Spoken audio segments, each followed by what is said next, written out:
পৃথিবীর 70% মানুষের প্রশ্ন একটাই, কিভাবে ধনী হওয়া যায়। ইভেন এটা আমারও প্রশ্ন।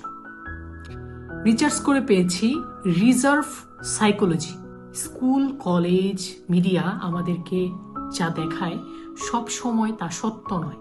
কিছু কিছু সময় কালোটা সাদা এবং সাদাটা কালো করে উপস্থাপন করা হয়। এবার আসি রিজার্ভ সাইকোলজি থেকে মাত্র 6টা রুলস যদি আমরা মেনে চলতে পারি তাহলে ধনী হওয়াটা কোনো বিষয় না। নাম্বার 1, বেতনকে না বলুন। বেতন আপনাকে গরিব বানায়, কারণ বেতন কখনোই আপনার মন মানসিকতাকে মালিক রূপে রূপান্তরিত করবে না, বরং দাস রূপে রূপান্তরিত করবে। নাম্বার 2, টাকা বানানো বন্ধ করুন। টাকা বানানো বন্ধ করুন, ব্যবসা বানান।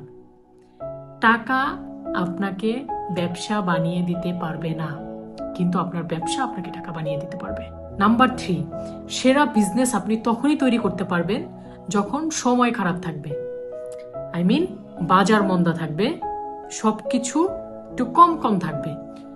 তখন আপনি কম খরচে মানুষ খাটাতে পারবেন এবং কম দামে জিনিসপত্র কিনতে পারবেন। সব থেকে বড় বিষয়, আপনার প্রতিদ্বন্দ্বী তখন দুর্বল থাকবে। নাম্বার 4, যদি দেখেন আপনার দেশের সরকার আপনার দেশকে ধ্বংস করে দিচ্ছে, সময় খারাপ যাচ্ছে, তাহলে দেশ ছেড়ে দিন। এমন কোথাও গিয়ে আপনি ব্যবসা শুরু করেন যেখানে আপনি ফুল স্বাধীনতা এবং সিকিউরিটি পাচ্ছেন।